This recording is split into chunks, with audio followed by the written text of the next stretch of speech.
ছোটোবেলা থেকেই নায়িকা হওয়ার শখটা বরাবরই ছিল। ছোটোবেলা টিভি প্রোগ্রামে একটা মিসফিট বলে অনুষ্ঠান হতো, সবাই র্যাম্প শো হাঁটতো, কথা বলতো। আমিও চেষ্টা করতাম তাদের মতো। তখন ওই 5 থেকে 6 বছর হবে। আমিও ওরকম করে হাঁটার চেষ্টা করতাম, বলতাম। আজও পর্যন্ত কখনো এরকমভাবে র্যাম্প শোয় হাঁটিনি। তো আজ ভাবলাম তোমাদের সঙ্গে একটু হেঁটে শেয়ার করি। বড়মশাইকে বললাম একটা ভিডিও করে দাও তো, আমি একটু হেঁটে দেখাই। আগেকার যুগে ঠাকুমারা দেখতাম দেখাশোনায় গেলে বলতো, মা একটু হেঁটে দেখা হতো। আর এখনকার যুগের মেয়েদের হেঁটে দেখাতে বললে হাই হিল পরে হেঁটে দেখাবে। তো এটা ছিল আমার বিয়ের বেনারসি।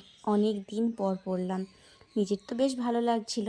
আর তোমাদের কেমন লাগছে সেটা কিন্তু জানাতে ভুলো না।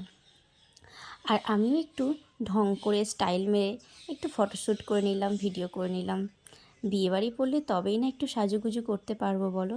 এই যে আমার র্যাম্প শো কমপ্লিট, কেমন হয়েছে জানিও।